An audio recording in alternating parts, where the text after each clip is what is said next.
सन्माननीय उद्धव ठाकरे,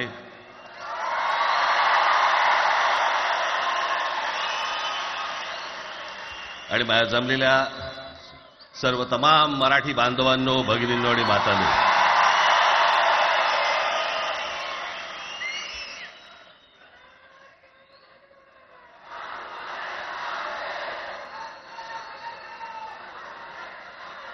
खरं तर दोघांची भाषणं संपली ना की एकत्र आरोळ्या ठोका.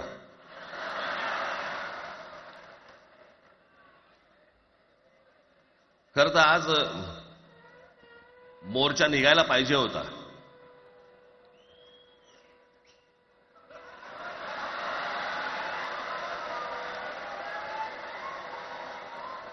तोंडानेच आहे ना.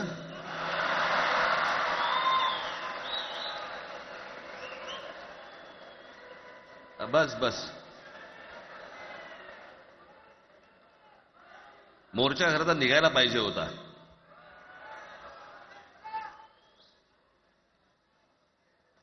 मराठी माणूस कसा सर्व बाजूने एकवटतो याचं एक चित्र मोठ्या प्रमाणावरती उभं राहिलं असतं.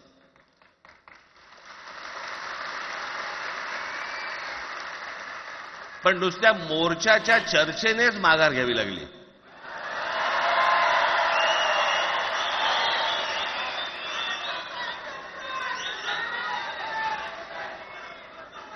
खरं तर आजचाही मेळावा हा खरं तर शिवतीर्थावरती मैदानात व्हायला पाहिजे होता.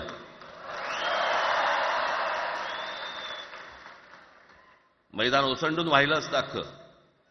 पण पाऊस आहे, पावसामध्ये सगळ्या ठिकाणी अशा प्रकारचे काही जागा मिळत नाहीत फारशा मुंबईमध्ये, आणि म्हणून आज तुम्हाला सर्वांना इथे यावं लागलं. मी बाहेर जे उभे आहेत त्यांची मी दिलगिरी व्यक्त करतो की त्यांना आतमध्ये येता नाही आलं, परंतु आता काय स्क्रीनवरती आटपा.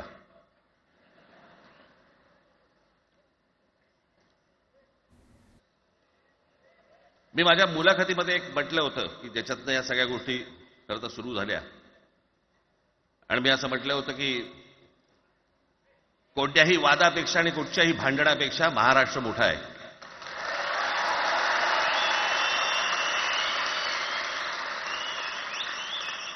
आज जवळपास 20 वर्षानंतर मी आणि उद्धव आम्ही एका व्यासपीठावरती आज येतो आहोत.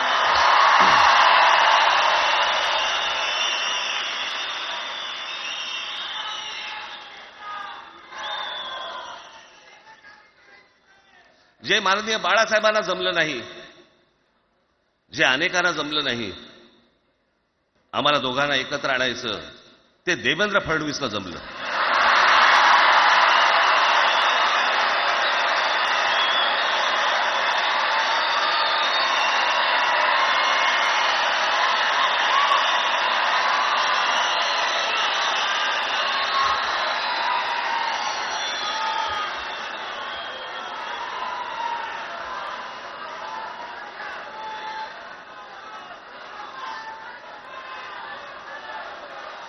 आता बऱ्याच सगळे चॅनल्सचे सगळे कॅमेरे तिकडे लागले, इकडे लागले, इकडे लागलेत. आता संध्याकाळी सगळं सुरू होईल. आता